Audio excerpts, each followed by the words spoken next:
First Kings, chapters 16 through 18. Now the word of the Lord came to Jehu, son of Hanani, against Baasha, because I raised you up from the dust and made you ruler over my people Israel.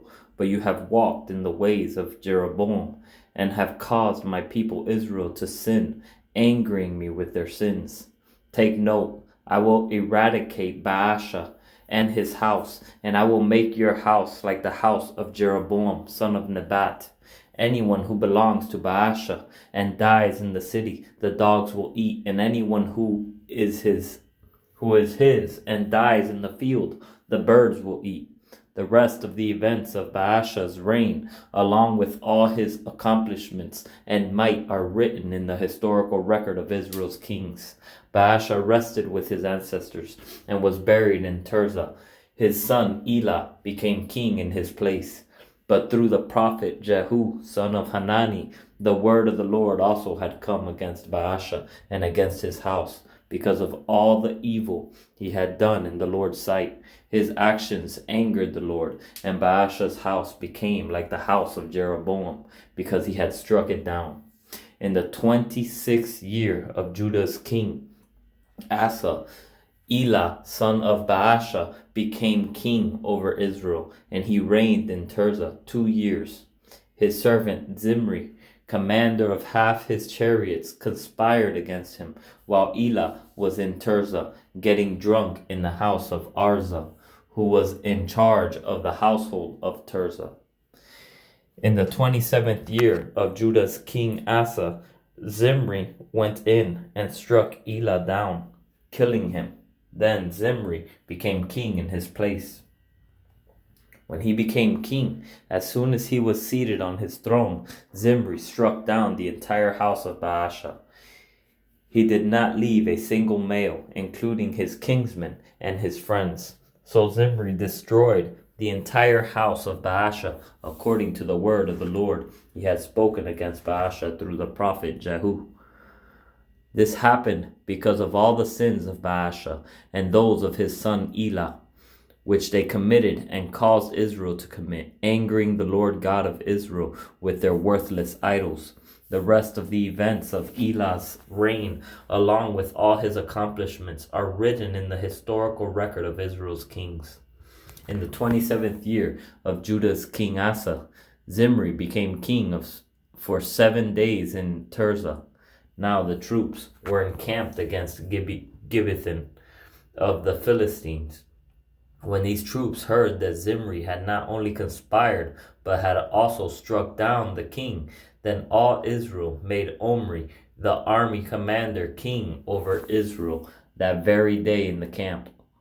Omri, along with all Israel, marched up from Gibbethon and besieged Tirzah.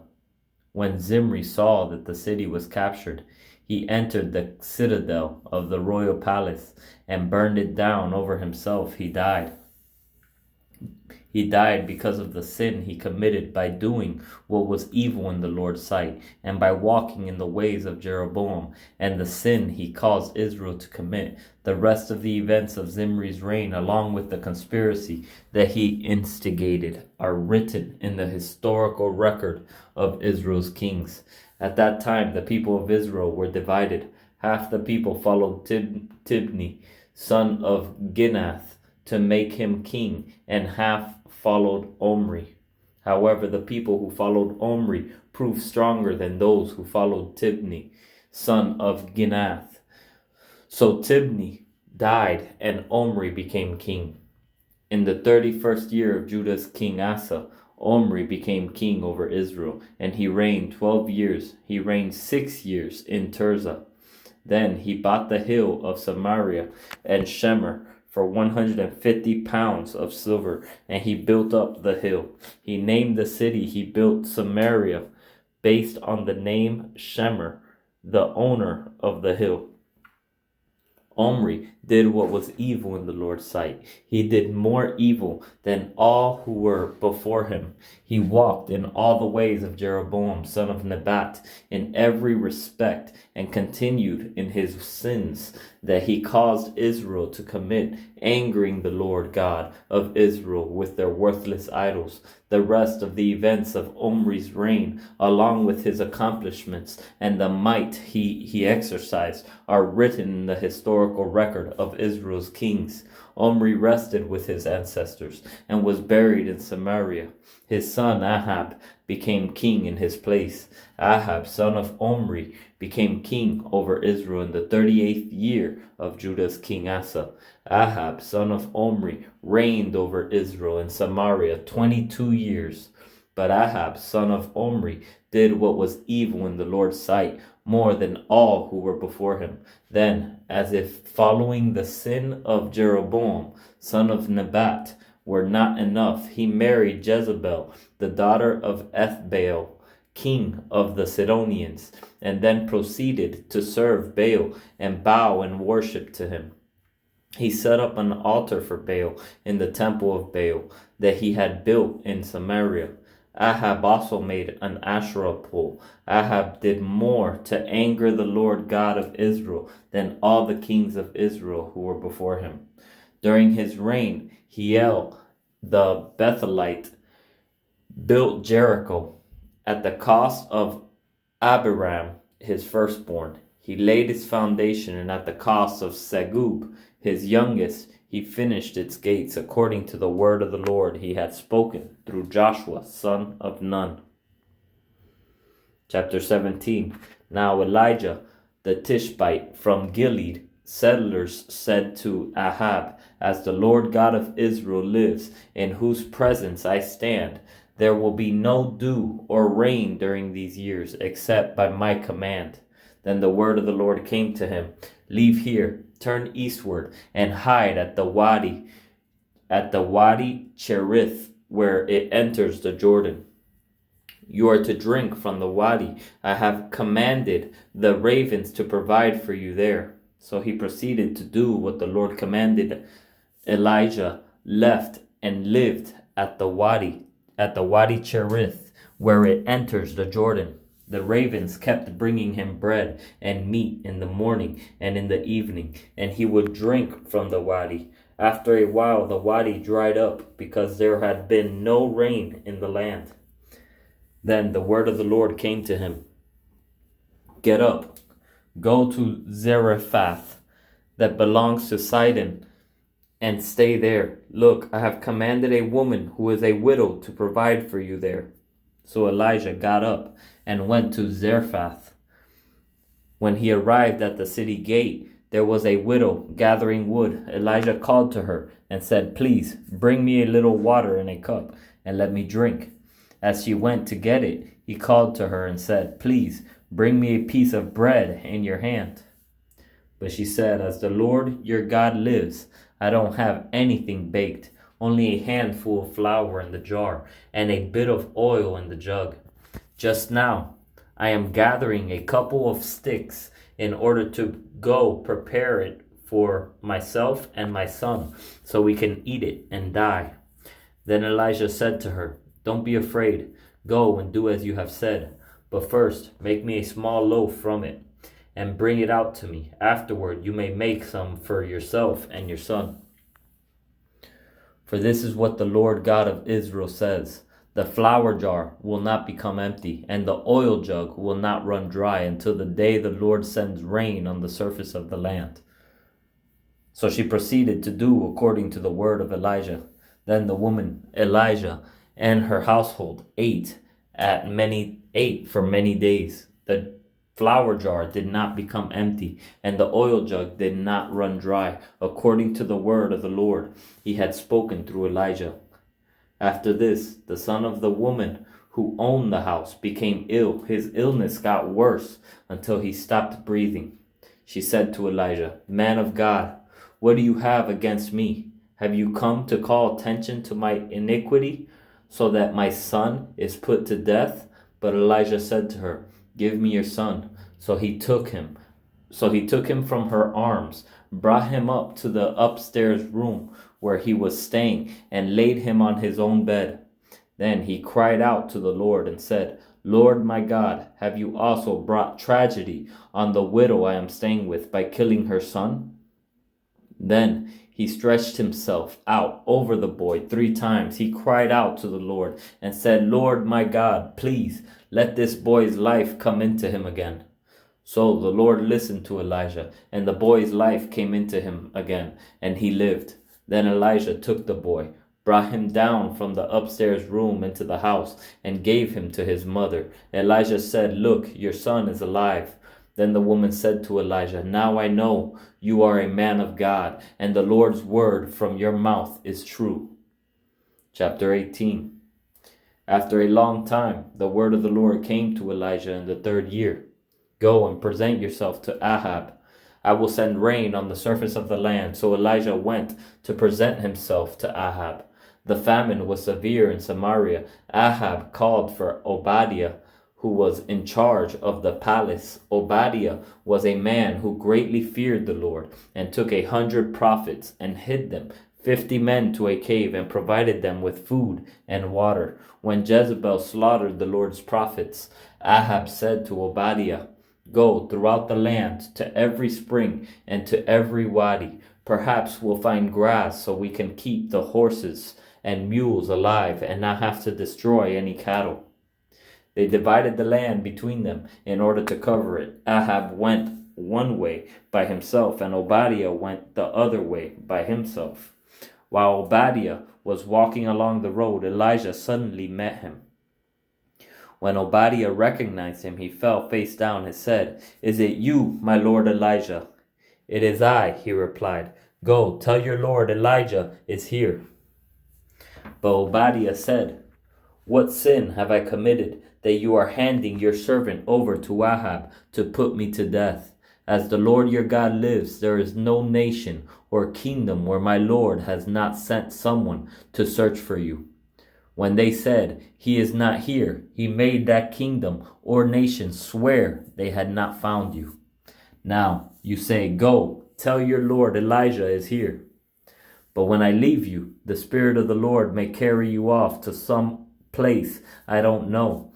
Then when I go report to Ahab and he doesn't find you, he will kill me. But I, your servant, have feared the Lord from my youth. Wasn't it reported to my Lord what I did when Jezebel slaughtered the Lord's prophets? I hid 100 of the prophets of the Lord, 50 men, to a cave, and I provided them with food and water. Now you say, Go, tell your Lord Elijah is here. He will kill me.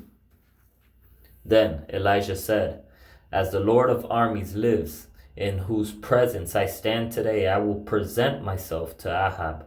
Obadiah went to meet Ahab and told him. Then Ahab went to meet Elijah. When Ahab saw Elijah, Ahab said to him, Is that you, the one ruining Israel? He replied, I have not ruined Israel, but you and your father's family have, because you have abandoned the Lord's commands and followed the Baals. Now summon all Israel to meet me at Mount Carmel, along with the 450 prophets of Baal and the 400 prophets of Asherah, who eat at Jezebel's table. So Ahab summoned all the Israelites and gathered the prophets at Mount Carmel. Then Elijah approached all the people and said, How long will you waver between 2 opinions? If the Lord is God, follow him.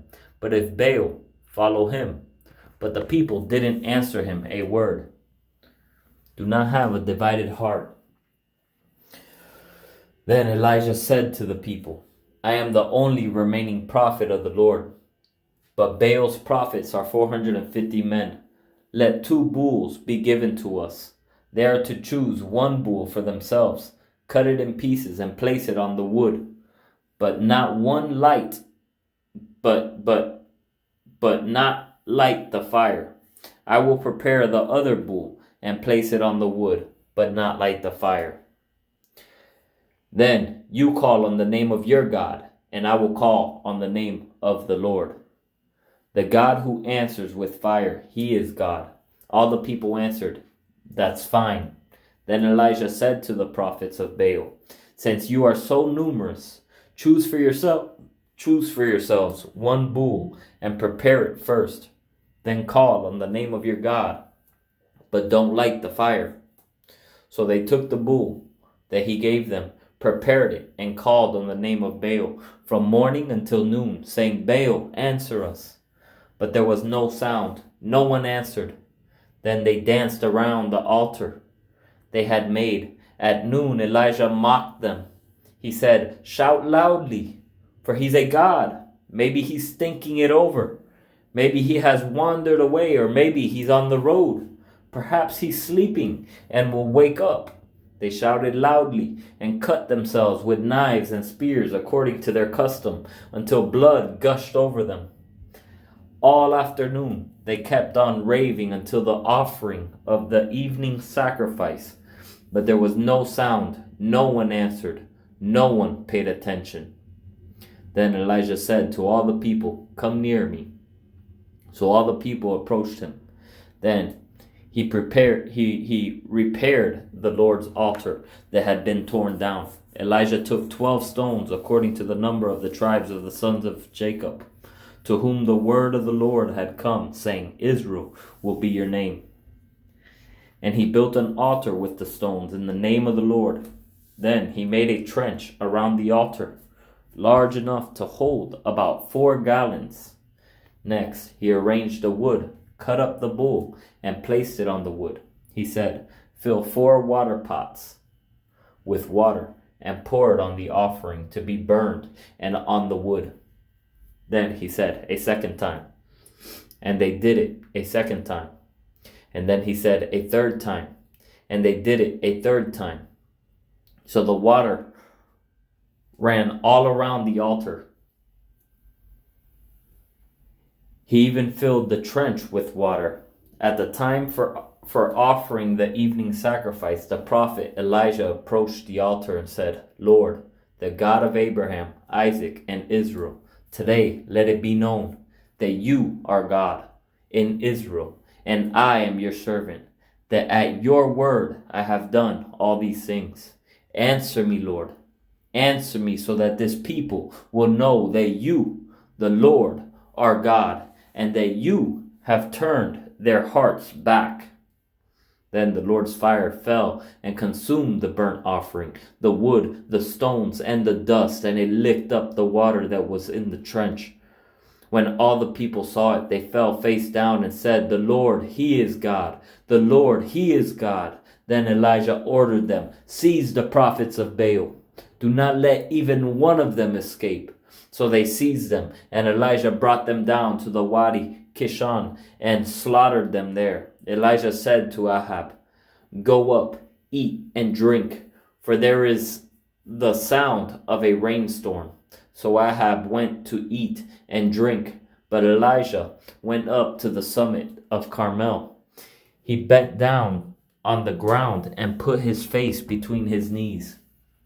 Then he said to his servant, go up and look toward the sea. So he went up, looked, and said, there's nothing. 7 times Elijah said, go back. On the 7th time he reported, there's a cloud as small as a man's hand coming up from the sea. Then Elijah said, go and tell Ahab, get your chariot ready and go down so the rain doesn't stop you. In a little while the sky grew dark with clouds and wind, and there was a downpour. So Ahab got in his chariot and went to Jezreel. The power of the Lord was on Elijah, and he tucked his mantle under his belt and ran ahead of Ahab to the entrance of Jezreel.